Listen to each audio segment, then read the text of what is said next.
Hello and welcome to Own My Change.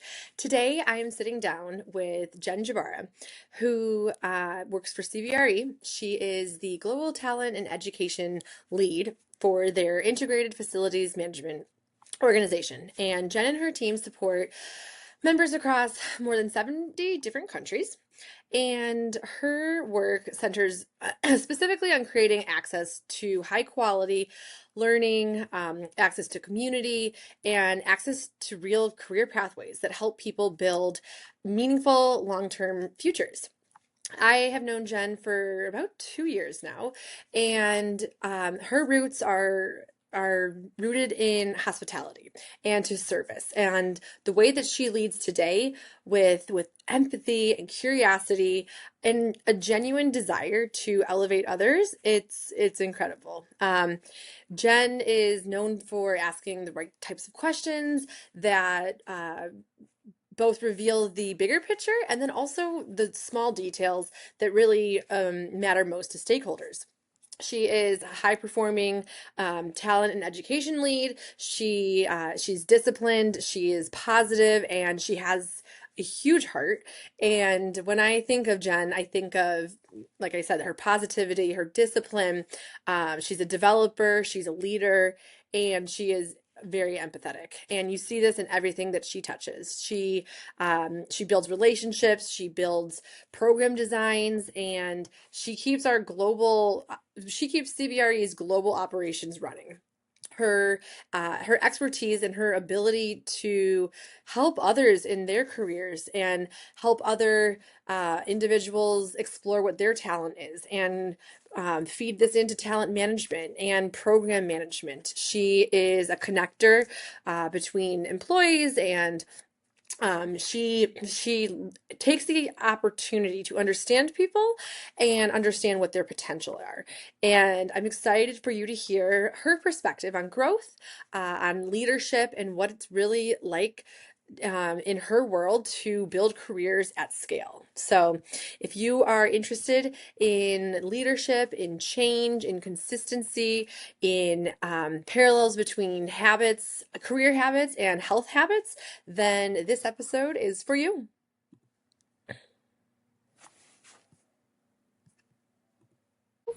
I'm doing good. I'm doing well. Yeah, great. Well, I have already provided a little bit of an introduction for you, so I'll kind of let you know how I want to have this conversation run today, and then we'll just take it from there. Does that sound good? That sounds like a plan. Yeah, great. So, topics that I would like to discuss with you are starting with what your role is at CBRE. Then I want to dive into your drive and your motivation, your foundational habits, how you stay consistent when motivation is low. We will touch on perfectionism, and then we will also look at the parallels between your career, your consistency with your career, and then consistency that you have in your health. So those Okay. are the topics. I know. You're like, it Yeah, sounds kind I'm of excited. vague. This is some good stuff. Yes, yes, I'm very excited. So, I want to start first talking about your role with CBRE because I have a very unique relationship with knowing a lot about what you do because uh, my husband's office is lofted, so I have so much insight into what you do on a day-to-day basis, and I see this impact that you are creating and developing for tens of thousands of people all around you. And I appreciate your human centered approach. So why don't you go from here? And for those who don't know you, can you describe what your role is at CBRE? Yeah, and thank you for having me on the podcast. And yeah, you get to actually listen in a lot on the types of challenges that we solve for every day.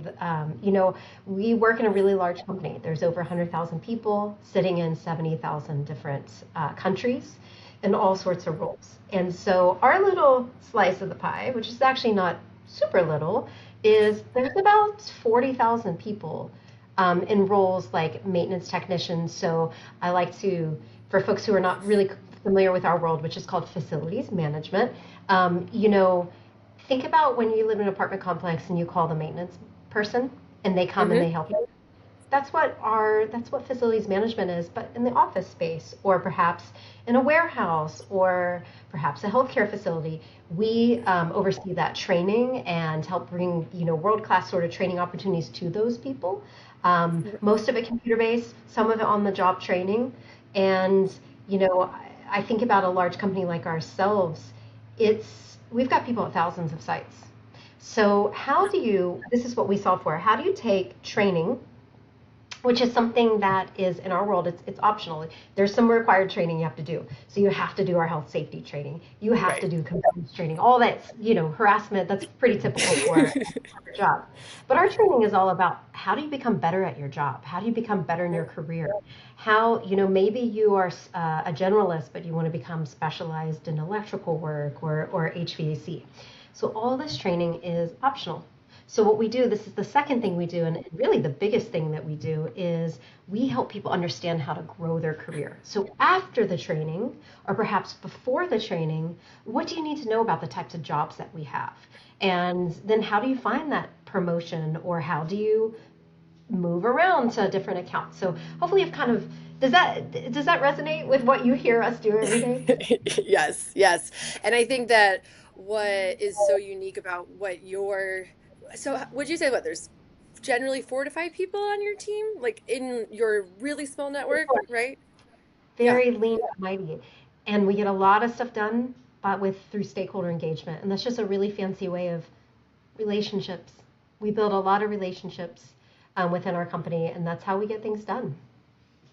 So where do you see kind of where your role comes in, where you have Ash doing the actual like creation of the course, correct?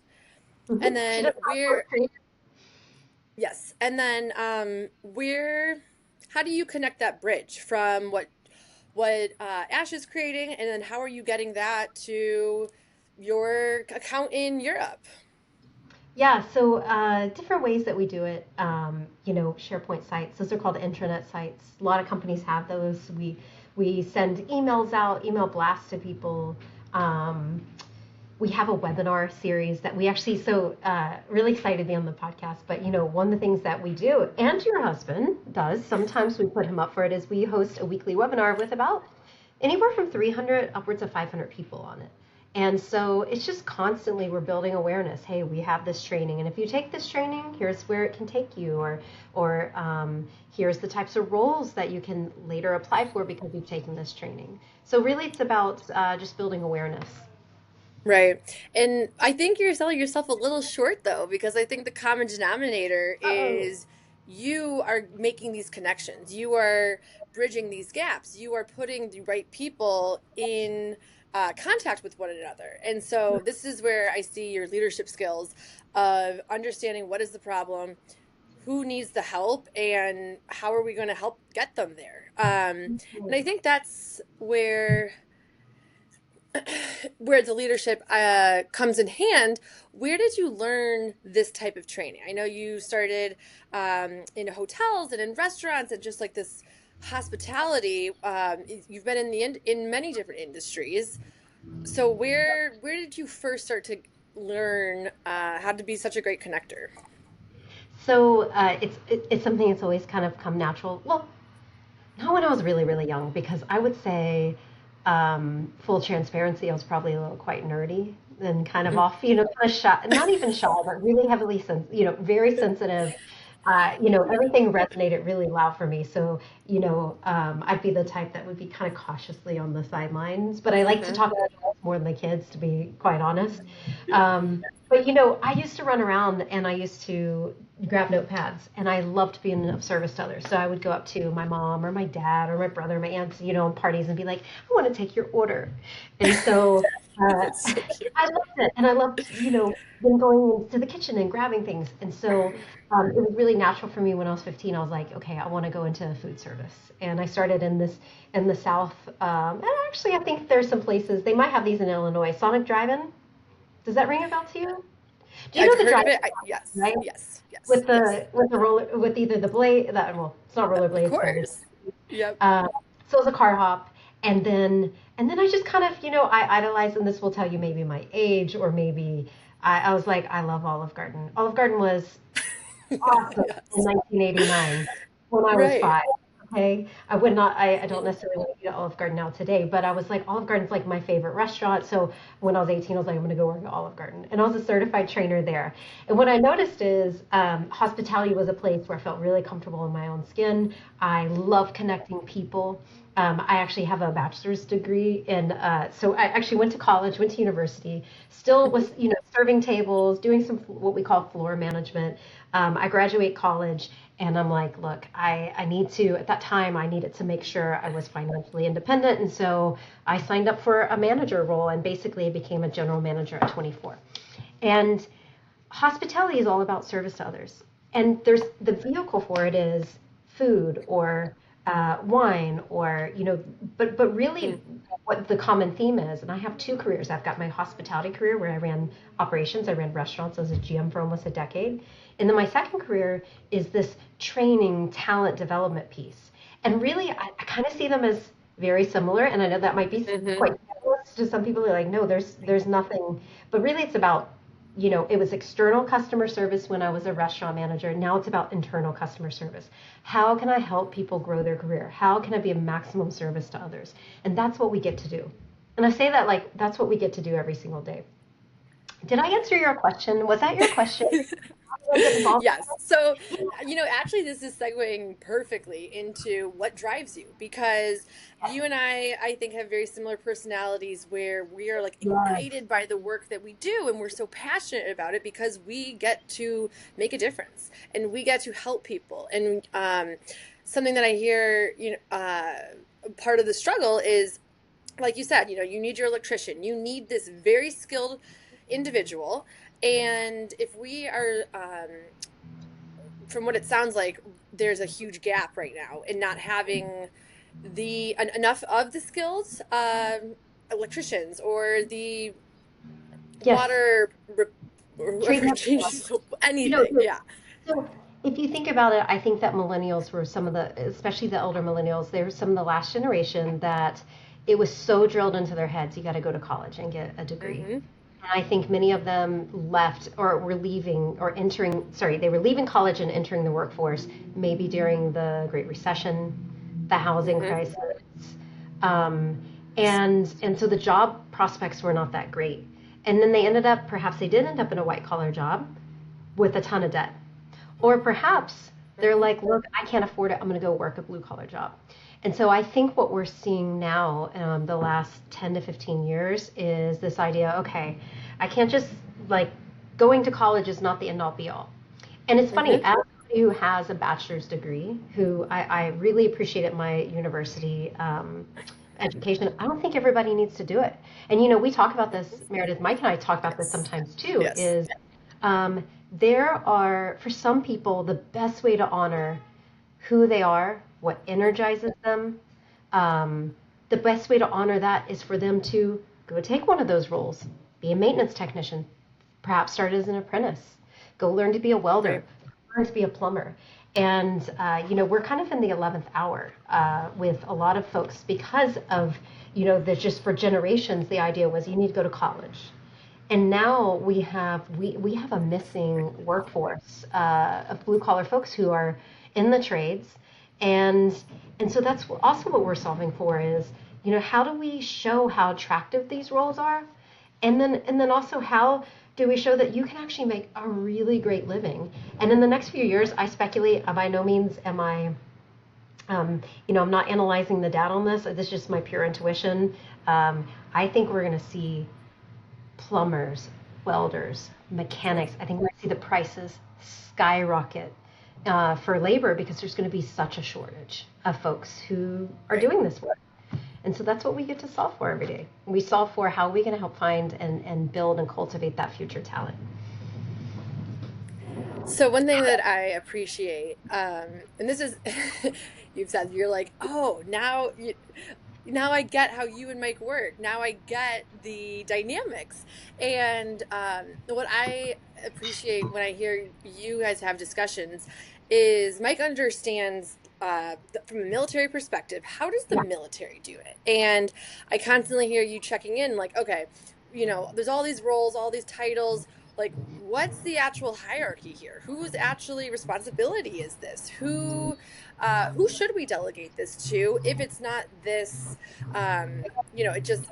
there's so many titles, there's so many positions, and it sometimes can become kind of confusing. So one thing that I want to ask you is, how do you, once you understand the framework of, okay, the director, the managing, et cetera, Mhm. you Yep. understand now the hierarchy, you have a ability to identify what someone's strengths and skills are, Yes. and then help provide them, what are other similar positions that maybe you would thrive in? If you like Yeah. hospitality, you could Yes. go for, these types of roles. And I think sometimes, when people lose their jobs or they're changing careers, they just don't know what to do. Mm. And they're like, I can only do this one thing. It's what I've done for 10 years.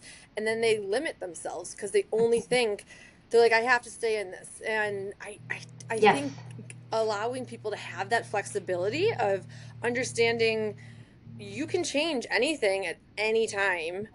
Yes. Let's talk about your strengths.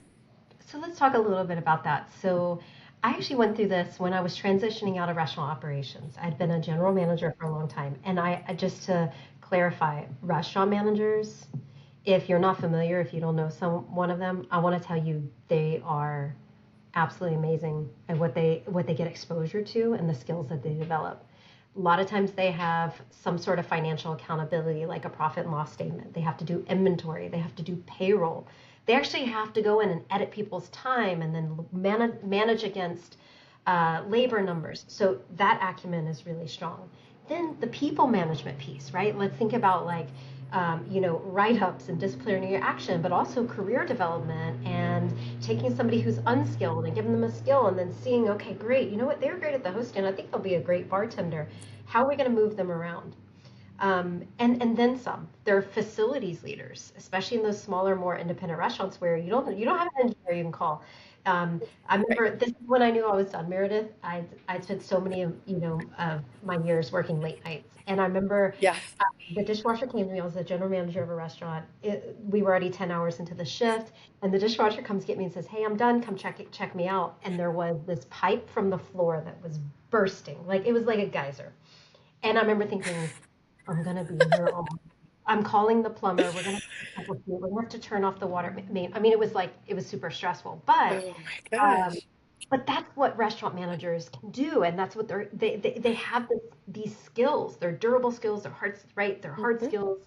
And despite all this, I could not get hiring managers or recruiters or maybe HR folks in companies to actually see me for what I knew I could do.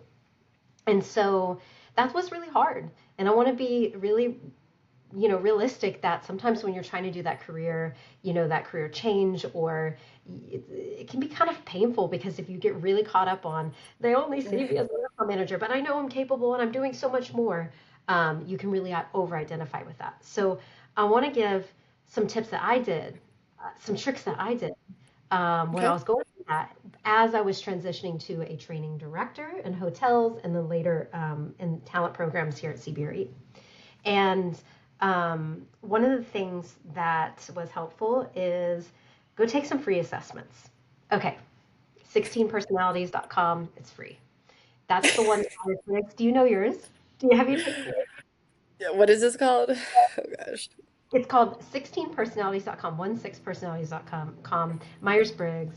Some people say, look, this is so ridiculous. You answer like 100 questions and it kind of tells you your personality type.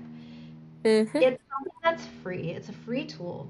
And what you can do Hmm. is when you go take those, you can go in and see, you can then kind of Google, I'm an ENFJ, otherwise known as the protagonist. It means I lead Yes. on feelings and intuition, but I'm also really structured and I'm an extrovert. Hmm.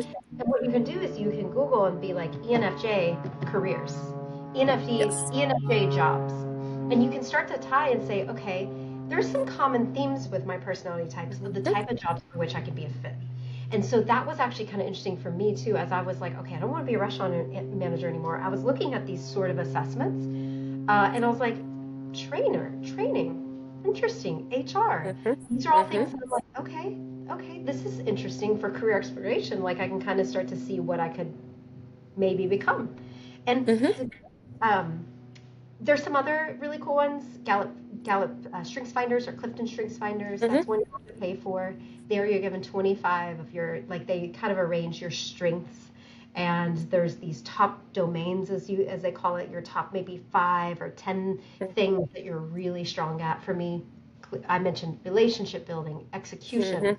Meredith, I think you're strong in execution too. I think you get things done. I do. Discipline, very disciplined, also super disciplined. But what all this stuff kind of helps you do is start to be more aware of who Yes. you are and what energizes Mhm. you. And Mhm. then you do those and you're like, okay, well, what type of career should I go into? What type of Right. jobs?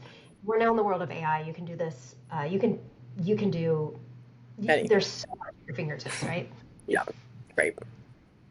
So, and I think you nailed it on the head. Is like when we it comes naturally to us. It's our biggest strength, and it's such a huge advantage for us to be so extroverted and like this does not come naturally to the average person. And um I think that's where kind of having these foundational habits of Yeah. how do we operate at such a high level for you globally, strategically, relationally. You're a mother. You work. You're always working on something. I don't like. What is she doing now?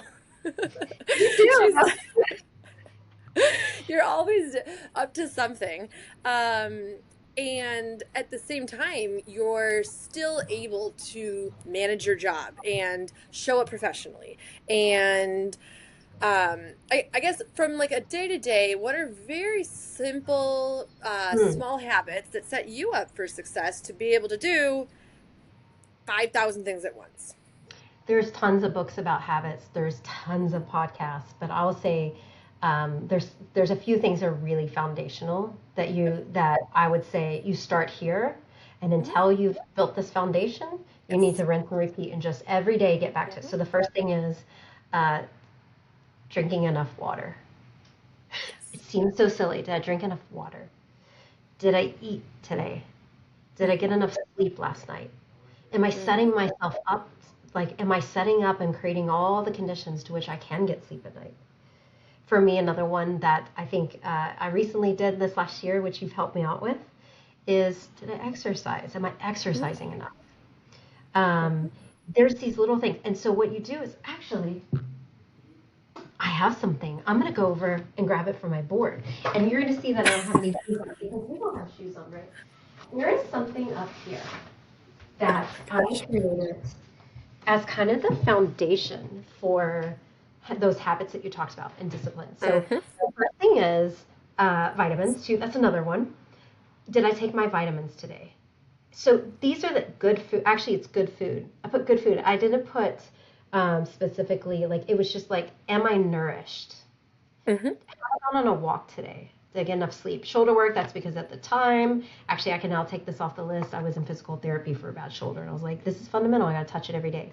Yep. And here's what you do. Oh, and then content, the junk that we are sort of consuming all the time. And did Mhm. I do some sort of social interaction? Here's Mhm. what you do. This is the plan. And every single day, if you're like, I don't know what to do, I'm having a bad day, I'm not feeling Mhm. consistent today, you just cycle through. You're like, well, okay, let me Yes. here this is the plan. And Yep. this is the stuff that you do even before the aspirational stuff. The aspirational stuff is maybe I want a six pack, or maybe the aspirational stuff is I want to get a promotion at work. But I'm going to tell you, it's going to be really hard if you don't have these daily little consistent habits, Mhm. because these round you out, right? Meredith, would you agree with all these, or would you add one to them? I'm curious. Like, I like this. I I'm would gonna try say that. a little. I You don't need a know. little bit more water. Oh, So 60. when we think, Oh, yeah, yeah. That's because I drink a lot of iced tea, and I was like, then at least you need 64 ounces of pure water. But tell me more yes, about the water. yes. So when we think about water, so I'll use myself as an example. I am 130 pounds. And for the average, average individual, what we do is we times that number, super simple. I'll get my calculator out right now. I'm doing 130 times 0.75. Okay. So That's let's see what 97. So 97 ounces of water as a Mhm. bare minimum each day. Whew. And that also doesn't include if you're exercising and you drink water during that time, that doesn't include that. Yes. So, oh, it does include if you're exercising. Now, what do you do with all the other fluids? Like if you're drinking coffee, if you're drinking a glass of wine, do those fluids sit on top of that requirement? I'm sorry, are you saying like if you have a glass of wine, does that count as a glass of water? I mean, it's liquid. Oh, never mind. It dehydrates you, doesn't it? You're like, I did try you to can think drink that one. you can drink a bottle of wine and then you can just take out. There's a good 9 to potentially on any given day. There's a good 9 to 16 ounces of fluid in there, but I guess not. I'll No, digress. you're So only water. basically, Yes. clear water, like clear and Mhm. okay, but this is So simple. it's not rocket science, right? It's foundational. Right. These are those consistent habits. So another Yep. thing I do, a little technique I do just for the water Mhm. is I just stand there with my coffee cup while it's brewing before I put the coffee in, and I just slam back at the faucet. Like, and it's not that I'm drinking my whole like Right. big water jug. It's like No. 8 ounces. It's six So ounces. It's 4 ounces. this is Yeah. 3 cups of water. Yep. If I had if I fill this up and just leave it at my desk, then it's okay, great. You had 3 calls back to back, but guess what? You had 3 cups of water and you didn't have to leave. Yep. And the bathroom's right there. No one's going to say, if you say, hey, I'm going to go to the bathroom real quick, no one's going to be like, what? Yeah. Just go. No one cares. Just say, Yeah. I'm going to step away. I'll be back in a minute. Okay. I saw Tracy Ellis Ross once. She was on tour with Oprah. It was in February 2020. It was called 2020 Vision. Little did we know Yes. what was going to Yes. happen in 2020. But Tracy Ellis Ross said that one of the ways that she listens to her body is she said, "I go pee when I need to go pee." She goes, "It is one that it is transformative. Like the ways that you center yourself and you take care of Hmm. yourself." But these are the things that we're talking about to be consistent. So in order to Yes. do the Hmm. hard work, do the more complex part of our day, you know, Yes. I love my job. I talk about it with a lot of enthusiasm, but to be Hmm. quite frank, we're in a very large company with a ton of stakeholders, with deadlines, with client demands, et cetera. And so the only fighting chance that I say that too, I like the fighting chance I give myself to be able to handle all that is I have to stick with the fundamentals and I got to do them a little bit. And it's okay. And there's going to be some days that, I forgot my vitamins today. Tomorrow, It's just okay. pick right back up. It's Exactly. okay. The goal is not binary. It's Yes. how close on the spectrum did I get to the Hmm. fundamentals? And tomorrow I get a chance to start all over. And that's okay. Exactly. You Right. know? And So that's the so there's two kind of mindset shifts that I like to invite an opportunity. Um, is number one, if you skip, today you didn't go for your walk. Okay, mhm. life happens. If you are trying to go for daily walks every single day and you skip today, tomorrow you cannot skip. You Mhm. cannot let 2 days go by. If you're trying to Mhm. establish a new habit, you can't do it 2 days in a row. And if you kind of just adopt that mindset, okay, it didn't happen today, tomorrow it's going to happen. I am going to go for my walk at, at noon or whatever. Whenever you go for your walk, just go. Yes. And Yes. also, even if you wanted to walk for 30 minutes, well, okay, life happened. Could you still go for 15? Like, just still do the behavior and modify it. And how do you adapt? How do you shift? How do you still do something? Maybe instead you were going to go to the gym, but now something happened. Well, could you go for a walk instead? Just for Yes. 20 minutes? And Yes. still do something? Or couple it with so another little micro, like I think we're almost getting Yes. into like atomic habits or micro habits. Yes. Maybe you can't get the walk in today, but Hmm. you're going to have to go pick your kid up at school. Just park a few blocks away. Right? And or you're going to Costco, park at the end of the Hmm. parking lot. Yes. It's just the little things that I do that keep, and then I'm like, okay, you know what? That actually counts.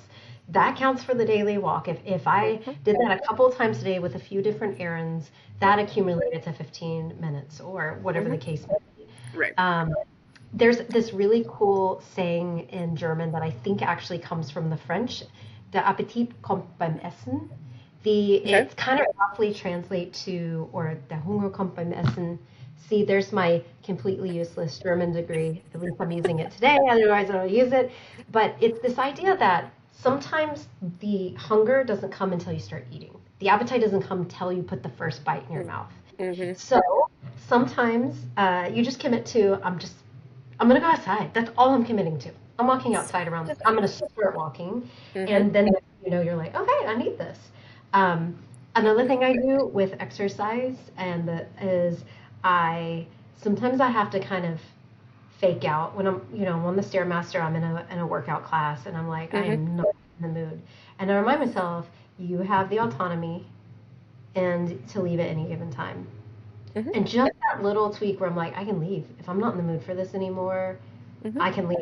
And guess what? I end up going, I've only left once early, I think, where I was like, it was just, I just needed to know if I'm not in the mood, just be Mm-hmm. consistent. Right. The litmus here is not did I complete the class, the litmus is did I show up. That's what I'm Mm-hmm. looking at. Did I just Right. show up? Yes. Yep. Yeah. And that's half the battle is just getting there, even if you don't want to do the thing. And I was telling a client yesterday, I was like, I don't care if you never like coming to the gym. That's okay. That's not the goal. The goal isn't for you to be like, yes, I'm going to strength train. That's not the goal. You can dread coming to the gym every single day, and that's okay. And you can tell me that, and you can complain. I don't care. I just show up. And we have to kind of break through this. I don't want to do it. I don't have the motivation. I don't like doing it. Okay, so that's fine. Why are we doing it though? Is this Yes. bringing you towards your goal? What are we marching, like, do we have that type of buy-in? And if you don't, I kind of like to go back in the framework of having freedom, and how do we get that freedom? So first it comes down to awareness. You Mm-hmm. have to be aware of the behavior. Once you have the awareness, then you have the choice. And sometimes we don't always feel like we have the choice. So that's where, getting other people's perspective can kind of provide that choice. And then the desire. Is the desire there? Do you want this or do you not? And if you want this, that's freedom. If you don't have the desire to change though, well then you're not going to have, we're just back in the circle. It's just a loop. Okay. And yeah, but There's a concept of freedom that I think is really important. It's actually somebody who taught me this. He was a retired sergeant major in the U.S. Army. mm-hmm. Mike's also Mm-hmm. from the U.S. Army originally, right? And he said that discipline is freedom.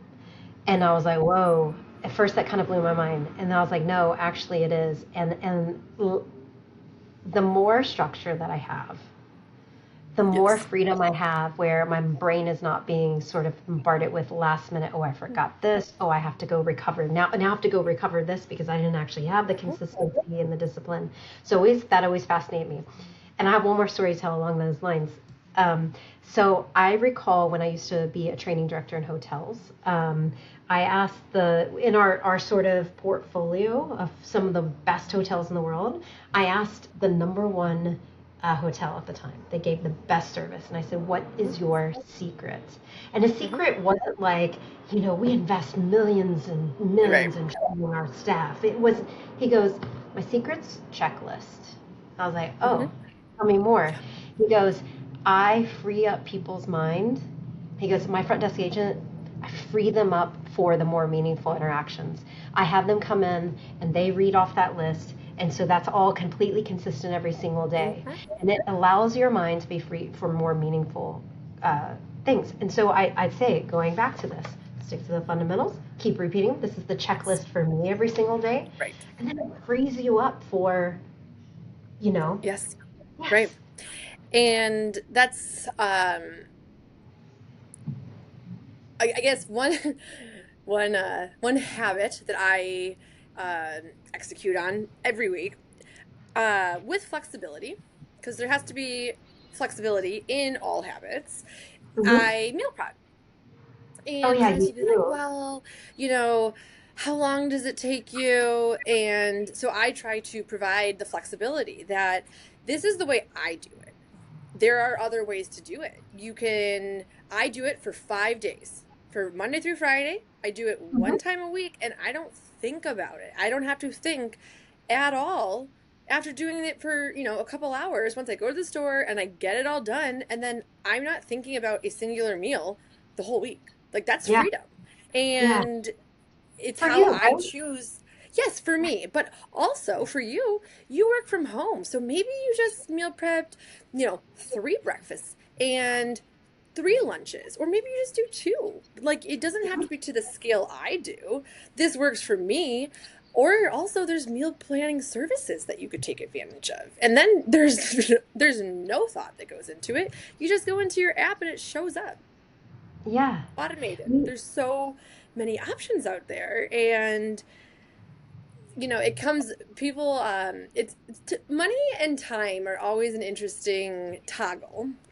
Mhm. Do we have the time, and do we want to spend the time, Mhm. or are we willing to automate it and pay a little bit more for that service? Yeah. So you have to outweigh them. What is the priority? Yes. And we have to manage around, I think, our manage our weaknesses. And what I mean by that is, um, I am not. So when it comes to cooking, I'm not the best cook in the world. Mm-hmm. Like I'm not, but and so it's not like I'm heavily energized by cooking. Like I'm Right. not. Some people are really energized. They're like, I cannot wait for this new recipe. I'm like, I'm a Yeah. perfectionist, and I think that's also why I have a hard time cooking because I Mm. don't feel like I can be perfect about it, and so I think it holds me back. So what I do is I man it like I. One of the ways that I get energized is I repeat the recipes that I can do them well. Sure. And Yes. we do like a meal prep. That's our version of it. I think you do like the complete meals, like you'll do breakfast. I'll do like a Hmm. lentil soup, and it can be versatile. So that's a different way you can, where it's like I can do Yes. that for lunch, dinner. I've done it Yep. for breakfast too. Like if you know Yeah. where I'm high Yeah. protein, it's healthy, Yep. and so I just make sure I have a salad, a cold salad, like a kale salad or something, plus Hmm. a lentil soup. So there's different ways you can even formulate it based on what energizes you. Absolutely. And so, yes, there are ways to also simplify it, though, in that same manner. Oh, I eat the same thing for lunch every single day. you And never I get just look bored. at, no, I do, but I also want it to be simple. And so I don't care. I'm like, food for me is fuel.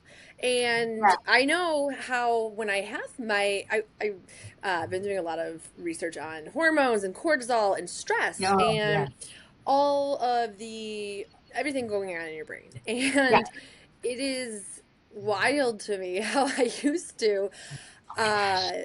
just be running around all day with clients and then working out and then taking the dog, and it was just crazy when I wasn't properly fueling, and my Oof. blood sugar would drop and I would be hangry, and I was just like, what is going on? I just accepted it as normal. I was like, I'm just hangry. And I'm like, no, Or I'm not even fueling. worse, you start to identify with that and you start to think that's who you are. So it's Right. funny, I'm doing the thing that what is it called? CGM, continuous glucose Hmm. monitoring. It's Hmm. like you can use your HSA or FSA, or you just pay out of pocket. It's like $89 or something. You even find a Yep. coupon. I use Lingo. There's so many. I started to realize the shift in my mood is related to things that I see in that graph and that chart. And I'm only 3 weeks in, and it has been absolutely eye-opening. Very. So eye-opening Hmm. that there's so many times where I was like, my reaction is something like, oh, this person at work is really frustrating me. And I'm like, my blood sugar is low. Yeah. And so that's a little tactic that I'm using to kind of Hmm. help myself have that sort of metacognition, as they say, Right. thinking about thinking. Yes. Like, okay, now I'm kind of optimizing and pinpointing. But I'll be Hmm. quite frank, it's hard. This isn't where you start, right? You don't start with the glucose monitoring. You don't start with working out 5 days a week. Hmm. You start with the basics. Drink enough Yes. water, Are you eating healthy food? Are you getting enough Hmm. sleep? That's enough. That Right. consistency enough is Yes. transformative. Yes. Transformative. Yeah. Yes. And I think once you start to see these small changes, you're like, oh, I don't have to feel this way. Oh, like Yeah. from this one simple thing, Yes. to regulate my blood sugar, I just need to eat more throughout the day. And so how am I going to do that when I leave at 5:45? Here's an idea, meal prep. So I have it the night before and then I'm out the door with my lunchbox. Like I'm not even thinking about it. I just grab it and it's I'm out the door and I'm on my way to work now. And then I can regulate everything and I feel so much better. And And like it's just your energy you have more energy to do all the things and to manage all the things and to manage your workload and your clients and your social life. And if any one of these aspects is out of whack, it's like your little chart. I like to talk about it kind of like our whole entire lifestyle in six different buckets, similar to what you were doing. oh, what are they? Um, yes. Oh, I'm so glad you asked. Okay, so I look at starting outside of just the physical. So physical, that can be your energy, that can be how well recovered you are. Do you have the Mhm. energy to go and work out? Like, Yeah. what is your physical are you thriving, are you feeling vibrant, are you performing well, or are you not? And so let's look at that. Okay, then let's take it another level. Another bucket would be your emotional well-being, and are you experiencing the full ranges of emotions that we have, Hmm. and how are you reacting, how are we coping with these, because that goes into your ability to calm down the nervous system. Like, and if you're just experiencing all the emotions and there's no coping, Mm. that's an issue. And then another bucket would be your environment, and this one we have a little bit less control over. So this we could think about. Are there toxins in the air? Are you in a city? Are you in, Yeah. the country? What is happening in your air, in your water quality? And there are ways we could curb that. There's a little bit. It's just something good to be aware of. The fourth bucket would be your mental health. And again, what's important about having this area of your life, either just like kind of addressing towards it, is what is your calmness like throughout the day? And are you confident in being able to go through experiences or go through changes or challenges? And that mental aspect is huge when we think about change. And Yeah. we experience change every single day. Some And people pick some up days and go more to than others. Tennessee. So- what'd you say? Some days more than others. Like sometimes it's just Yes. coming fast and furious at us. Yes. And Yeah. um, I want to hear about the other two. I have another meeting I need to go to, but Okay. this is what I want to Yes. tell you. Hmm. I want to hear about the other two, but what are they? So you said physical, emotional, environment, mental. Yes, existential. So that is kind of where do we see ourselves in society? Where do we see what is the bigger picture? Do we see ourselves in terms of our values in a community? Do we have a support system around us? Who is our support system? Who are we spending the most time with, and who is that? What's that impact on us? Yes. Which is similar as well to relational. They all, as you see, they all are intertwined, but relational is again, who are the people either encouraging these behaviors or not, and what are the closest people to you? How are they helping you rise up, or are they not? And let's get you into community groups that are. And then the last one I already said environmental, right? Yes. Yeah. So Yeah. yeah, all six. There's one that I think about. It's called, it's something my yoga teacher always says, the fastest way through your body, or sorry, the fastest way your mind is through your body. I'm like, Mm-hmm. it's powerful. Yes. Yep. The fastest way to your mind is through your body. And I'm like, that is Yes. absolutely, like, hey, if you really can't solve a problem, just get up and walk. Just get Right. up and go, Yes. you know, Get take a deep into a breath. new environment. Yeah. Yes, like you need these, we need these releases, and there's so much research about what is it, how are you getting rid of all this stress and these triggers that are just coming in every single day? And it's like if you don't shut that off or release it, Mm. you're, I mean, you're, You, it's just we have to process these things. I gotta jump. Um, Yes. This shall we was talk so again? great. Thank you. Yeah, we should. We'll have Which another podcast? podcast. Okay, we'll do another one. Because I think today was so great. Yes. It's just the foundation. This is the foundation of how I make it work. And something that I mentioned earlier is I'm also a mom and wife. It's Hmm. actually my most important job Yes. is raising a human Hmm. and showing up for another and showing up for myself.